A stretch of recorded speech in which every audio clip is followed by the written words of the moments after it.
All right. I think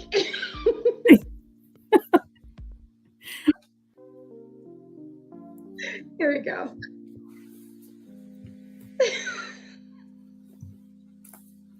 We made it. We had to have made it. Welcome, everybody, to another Slice of Pie Tipsy Tuesday, where we once again have crash landed into another fantastic episode. I am pleased to be joined with Alicia today, who is probably wondering, what in the world did I just experience? That, my friend, is an epic beginning. Welcome, Alicia. Thank you. I think it's fantastic. I'm excited to be here. Oh my gosh. All right. So tonight's episode is the free Q&A. I always try to tell folks, please like, love, share the video, do all the things that influencers say you're supposed to do so that we can keep coming back. But this is a free Q&A. If you have questions or comments, make sure you drop them in the chat. Otherwise, we're just gonna be up here talking, y'all. And we cannot see folks from across the multiple streams, so just bear with us. But if you want to get our attention, you gotta drop a comment. So I think where I want to start is a conversation we kind of stepped into about connections and the power of connections and building a power circle. And what is so incredible is how we got here. I don't know that people really understand the power of connections. And I don't mean just like sending a connection request and then you come back to that person when you need a job, y'all. Not that, but actually having such credibility, being willing to accept connection requests from folks you don't know, and then following that and building a relationship. So I want to talk to you about that. Like, when you think about LinkedIn, especially because that's where most of us are as professionals, that's kind of our space. What does that mean for you, building out those types of connections and the power of building that power circle? So like we started talking about with LinkedIn, to your point, it's how we got connected, right? Yeah. It kept popping up. I'm connected over here, had some great friends in this space here, had some great colleagues over here. And then just opening the opportunity to message you. You have no idea who I am, right? and always, one thing that anybody is listening, when you're trying to get outside of what your comfort zone would be in this type of connection, right? Building just different people in different orgs, right? Is to put a message with it. And that's how your message went, right? I tagged in, and then I also sent a message to, why did I want to meet you? And it was a random statement. You got the raw of it, right? That you're connected. I can't figure out in so many ways. Your smile was so stunning. Your blogs and your information was, it was good for me. And that's what I shared with you. And you said, okay, giving the reason behind. So, really, when you talk about what do you want to share, be open to why that person keeps crossing your path. There's always a reason why you were crossing, why we were connecting, why it was happening. And just taking the leap to do the random message. And to your point, not messaging just to get a job, not messaging just for you to notice, but to just start creating that relationship. What is it why are we connected? How can we help each other? What kind of information are you sharing? And that's how we got here today, right? So just going outside of the norm and being willing to ask for a request when you don't need it. It's not a base, right? But a desire to grow your circle, and be involved in your environment. I love that. A lot of times I'll get connection requests, and if it's followed up with a hard sell, listen, I understand it's a business platform. I used to be really bothered, but now I'm not. If someone comes to me, if they do a connection, obviously I'm accepting it. So part of it is on me, right? But if it comes back and it's like a hard sell on something, I'll just politely say, I appreciate you sharing. I'm not in the market for this, but if you want to, let's stay connected. And that way I give you the chance to opt out. My feelings will not be hurt. But if you stay connected, you get to see everything, whether you want to or not. You're going to see everything. And because I have multiple pages, I also manage them very differently because I have a page that's aligned to my actual brand, which is not at my day job. And I have my personal page, which reflects a lot of what I do within corporate America. So it's two different personas, but they're still all me. So, if I accept your connection, it means that more than likely you may be invited to the other page. But that also is, part of just, making sure that you're getting to see the whole me, not just, right? The authentic you. That's important. It is That's important. Yeah, yes. That's important. And you mentioned about just LinkedIn as a business source, right? So a lot of people have, we've been in discussions. How do you get to be your authentic you and still stay in the professional lines, right? Because right now everything's a little blurry. From a recruiting standpoint, when we look at that ever given first photo, right? One of the best, nuggets I can give is if you're in the market for a new career or could be open ever to a new career, take that photo very serious, right? Yeah. But make sure it's authentic. If you're not a suit and tie and with a blank drop back and it's all blue, and I don't suggest that you throw that photo on there. That's not being authentically you, but give your best foot forward, right? So, having your cats and dogs in your photo, a nugget, that's great, but is that your best foot forward? That is things that you can probably put down in the lines and, maybe blog on or post on. But when you're looking in the business sense, that's something that we look at. So it's the image. Right? Mm-hmm. It's your first impression. It's your first impression. Something when I have the opportunity to do a lot of talks. I speak a lot of places, okay, y'all. But when I get the opportunity to give these talks, I try to explain that imagery and that, because it does affect your personal brand. And by the way, there's 1,000,001 personal brand folks on LinkedIn. Mm-hmm. Okay. There's 1,000,000, but it's not this complicated. So we're gonna give you some cheats, okay? But think of it this way, like say for example, and I also use this example when I'm talking to people about employer brand, which I lead, which is more strategic, not recruitment marketing, employer brand.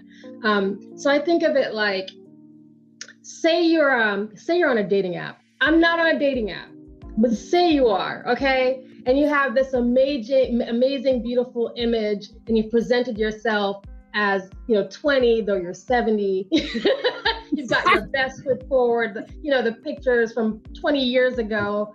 And then I'm on there and I'm swiping through to see who you are. And I go on and I select you and, we have a great conversation. And now we're meeting and you show up in person and you're 40 years older than that picture. Or you got, you know what I mean? Like you are not who you told me you were on the app. That's LinkedIn. Okay. So don't be that person who puts up, very dated or phony photos, and then expect someone when they meet you, they're looking for the image that you put out. And another thing is, another thing I tell people is that your brand is in the room long before you get there. Yes. So a lot of the activity that you're doing on LinkedIn, especially if you're searching for a job, this is where you could actually use LinkedIn to help build your credibility. So if you're looking in a particular area, maybe you start following certain companies, or maybe you're following certain influencers, because there's a lot of influencers and thought leaders. I think they're called thought leaders now, Alicia. It used to be. I'll probably have to Google it. yeah, we have to Google it, but you can actually start sharing out data points that, would help you build your personal brand, and you become more authentic because it's aligned to your expertise. That's kind of part. Those are cheats that you can do where you don't have to pay someone, though you should if you really need some help. On working on your brand. So again, LinkedIn is so great for making those connections, but you have to do something with it. Yes. Right. You have to follow up. You have to do something. It's a relationship. And I also try to tell myself that there's a person behind that LinkedIn connection. There's a person behind that. So you treat people how you want to be treated in business and in life. Absolutely. And, Yeah.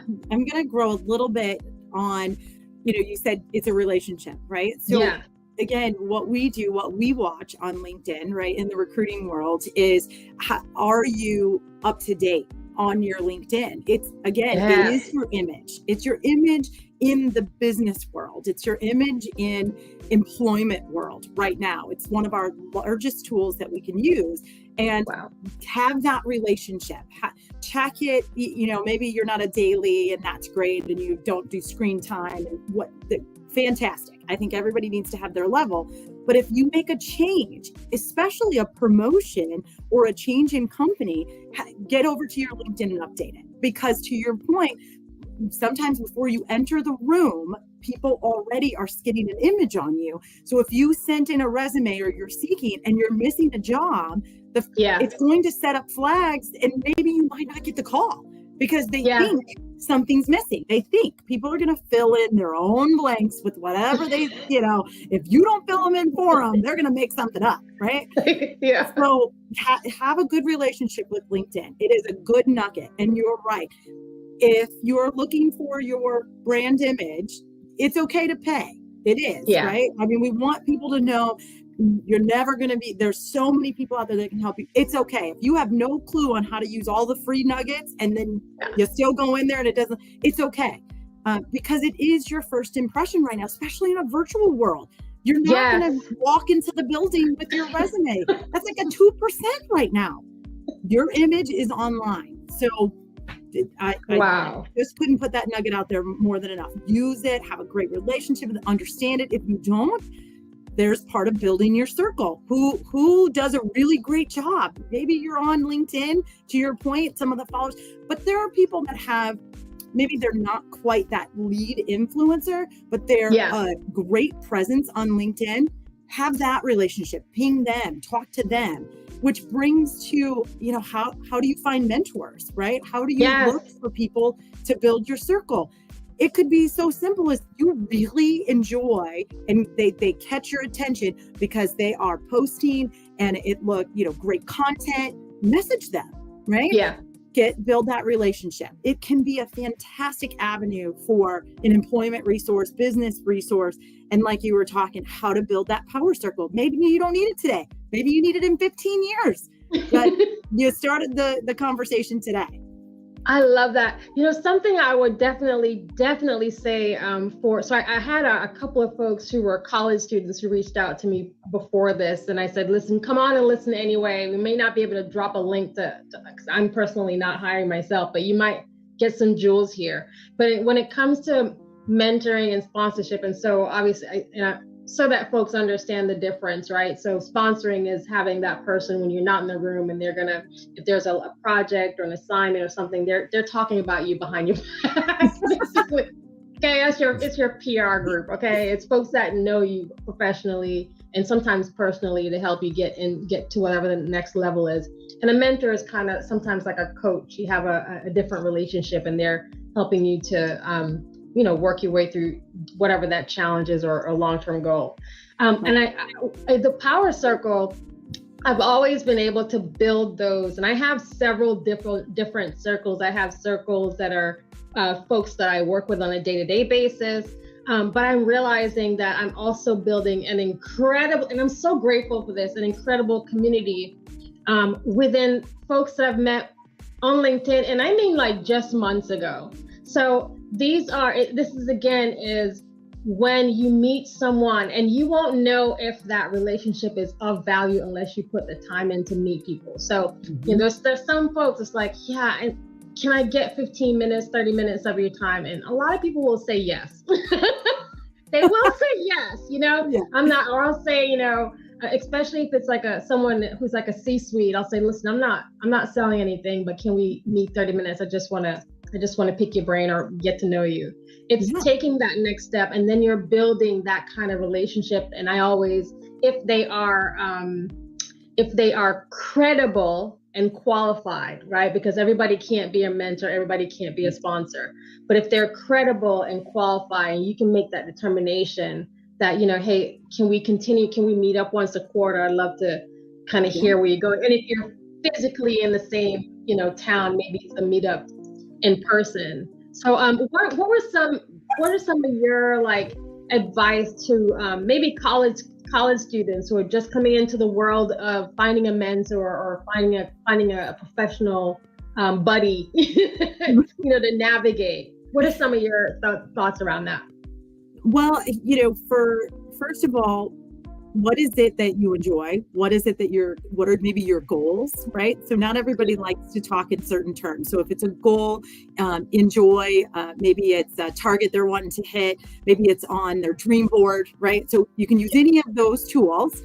And then I personally, and I always suggest, seek out those who are in that role, who are already successful in that role, whatever it is, right?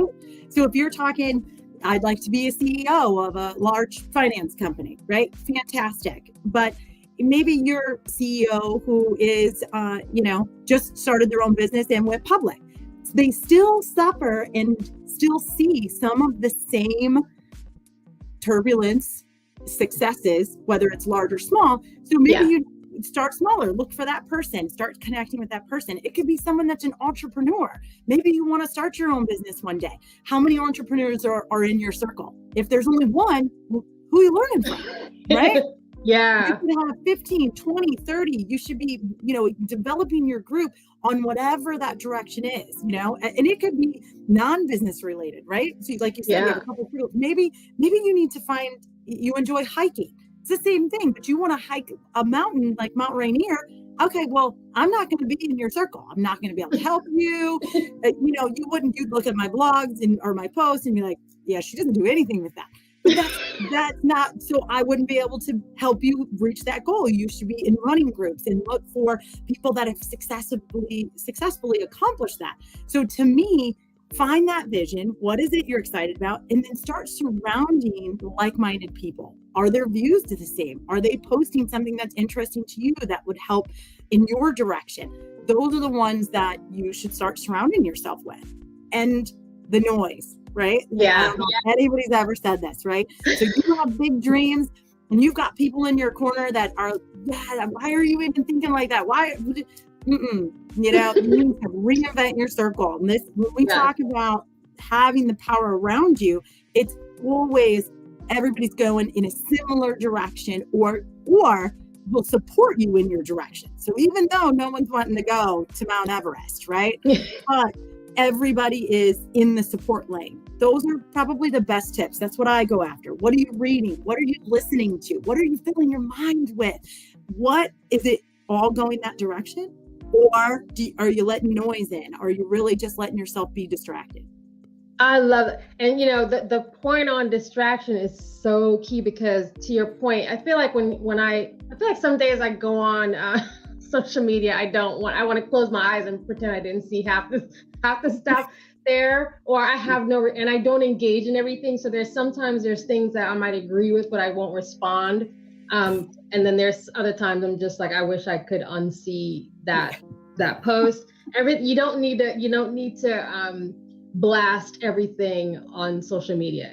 By the way, everything is traceable. Data doesn't go away. It's not magic. It really doesn't. So we can always find it. So you got to mind your matters. Like what you put out, you have to be intentional about what your message is. So being very intentional about when you post, what you post. Doesn't mean that you have to come up with a master strategy if you're new to the working world, but you do have to be aware that there's some things that you might have did on TikTok that won't fly on a professional. If you don't want your boss to know about it, don't do it. Don't put it on social media. Put it on social media.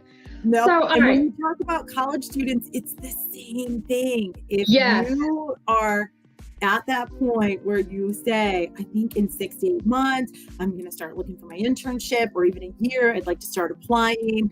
You're so right. Make sure that you understand the engagement rules when it comes to social media. Yes, please be fully clothed.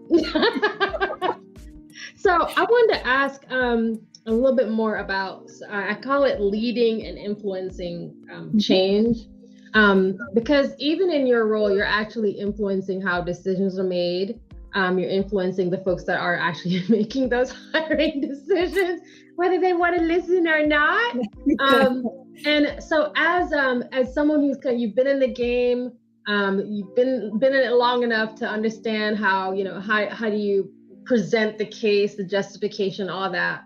What are some of the tips that you could share around how to make change, how to influence change, whether it's from a small scale solving a problem, or just from and it could be from work or personal, but just different ways on like, how do you influence change?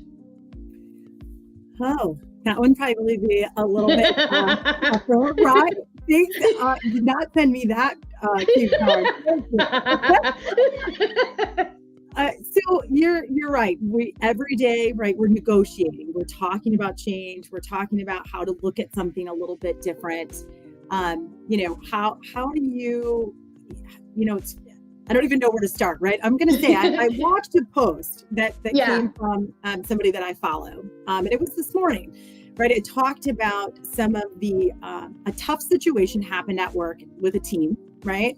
And a leader or the supervisor didn't handle the situation well, publicly kind of was, browbeating the group, and then walked away. And an associate said, I really didn't appreciate how you handled that.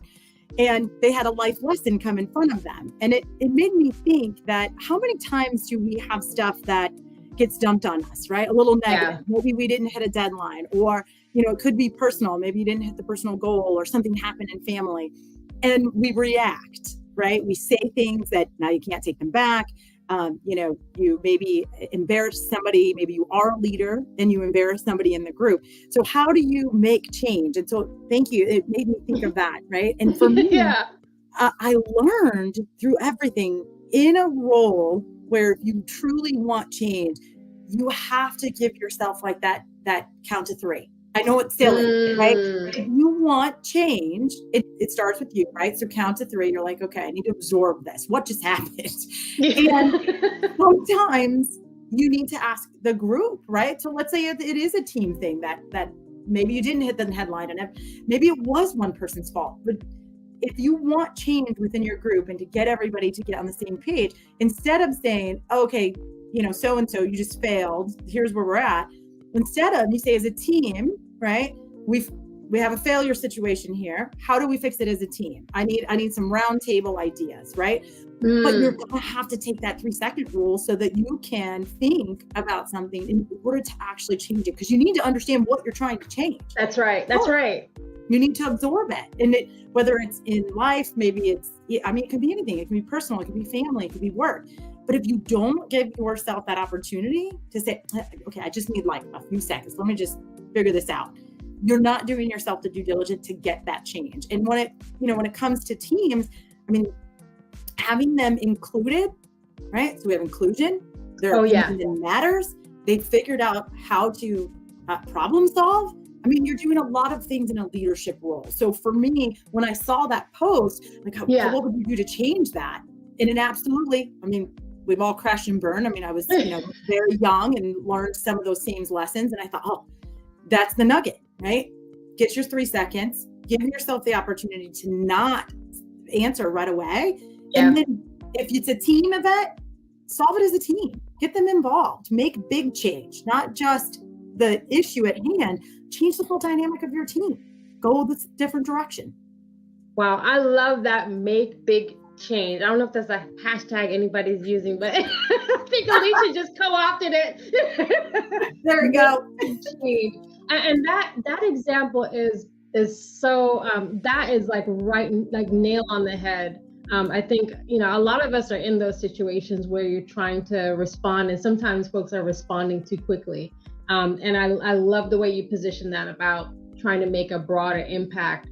Sometimes rather than just focusing on the small reactive response, and then you could really, I'm taking that all in.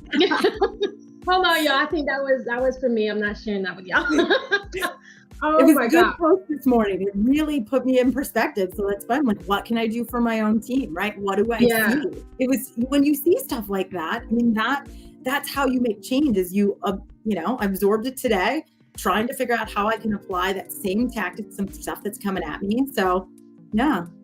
I love that. So, so these are not listed questions, all right? These are conversation questions. So, because we have her, so we're gonna ask her. What are some things that you do to kind of keep yourself refreshed professionally, renewing your knowledge, keeping kind of sharp and like, what are some of the things that you do to just kind of continue your own growth? And what advice do you have for folks who are, kind of need to do that? This is the over 50 crowd question, so of which I am proudly in. So what do we need to do to keep sharp and keep focused? So one of the biggest changes for me, I mean, and I'm going to say nobody's going to be shocked that watches this, is the pandemic kind of changed your perspective on a lot of things, right? Yeah. I mean, yeah. And nobody want to hear this, but had we not gone through that, my personal life, there's so many things I would have missed, right? Yeah. So one thing that was always instilled to me, even when I was little, my mom was an entrepreneur, started her first business when I was in her womb, up until probably right before she passed away, was talking about, how can we be a business? Well, how can we help people? And she always said, read. Are you reading? What are you reading? What'd you read? Books. And now I like listening to the books. Yeah. I like reading a story. So a lot of you can get through 500-600 pages. I'm kind of like the person that's like squirrel, and I lost my attention. So I do a lot of books on tape. I suggest it to everybody, right? And it doesn't have to be like how to make yourself a fantastic leader. It could be anything. Just get some knowledge, listen to it, read it, whatever you enjoy. And the second thing is, what are you learning, right? So this is so random, but I randomly was like, I want to learn how to be a personal trainer. Now, I knew I was never going to pass the test. I even tried like 3 times, not passing it. But what I learned about health was just amazing. And but again, I just wanted to learn. I wanted to know what it is how does the body work? If I move left, what does it do? And for someone that's not in the medical field, that was probably the closest I was going to be, is to just understanding why are people working out at 5 o'clock in the morning? How is this a fad? Like, what are you doing? So, just keep wanting to learn something new, whatever it is. Maybe it's how to apply makeup, which I'm going to a class, right? In a couple of weeks. There's this dynamite woman. Yes, she is amazing. So again, I just want to learn. I messaged her. I'm like, listen, I saw what you did on social media. You teach people how to do this. And she did. She sat back. She started laughing. She said, what do you mean teach? I said, I want to learn. Maybe I've been putting my makeup on wrong the whole time. I'm going to learn something new. So never stop learning. It's going to keep you as young as possible if you are always learning something new. I learn about a new group. I've started learning about technology since after the pandemic. I'm amazed. I'm like, how do people not know this, right? Just everyday people. Like, how is this working? What do you mean my app works like this? But again, just keep reading, keep listening. You do a lot through social media, right? So your blogs and sharing. If they're not, logged in, they need to be logged in. Those are the things day in and day out. Just keep yourself going. And I have 15, 20 minutes at every morning. I do a little bit of meditation. So I read I have a couple of apps. I have a couple of Bible apps that I enjoy, some different plans that I like to read, influence. I like to have a calm moment. So I'm having a little bit of coffee. I'm sitting on the deck, listening to the birds before I start my day. And if I don't, I feel very discombobulated. And I know that everybody's like, oh my gosh, I have like 2 kids going left, going right. Make it 5 minutes that you just say, I just need my 5 minutes. And it's super helpful just to keep moving in the direction you want to go. I love that. That is the best definition also of wellness, because you're pouring back into yourself through learning, which stimulates your brain, right? and as we're aging, we need that. You do. You absolutely do. You're learning some new tips. You're learning health. You're learning makeup, things that put a smile on your face when you you know what I mean?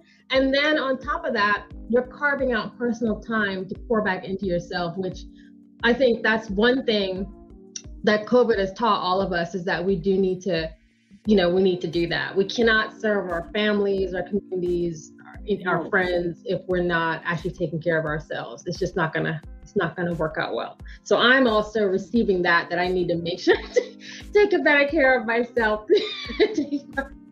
Y'all take the time. Right? Okay, she just did another hashtag, so don't try to steal it. I need you to take 5, right? Yeah, do take 5. All right, so I try to run these for about 40 minutes. So I know I've got like 6 minutes or so. I'm trying to be mindful, but also I got questions, okay? And if you have questions, throw them at me. I'm just like, wait, while I have Alicia, I gotta ask her advice. I love it. I'm here. What do you got? All right. So the next thing I want to ask is, say you just joined this company and you joined during a time, so COVID, and you weren't able to meet any of your coworkers in person, and now some organizations are transitioning to hybrid, and now you're going to get to meet your coworkers maybe for the first time. For some people, your managers. What advice do you have when you're when you're meeting teammates for the first time? I'm asking for a friend. So I'm going to be completely honest. I was hired in my current position over the phone, not even a Teams interview. So 4 phone calls. Yeah, 5 phone calls. No, and I'm the definition of a personable person, right? So during the pandemic, I was with a different company and they were phenomenal and I had fantastic leaders and we were a necessity. So I was in a location every day. I was with people every day. Well, then when I came back up to Chicago, I didn't have an interview face to face. I didn't have anything. It was all, phone and screen.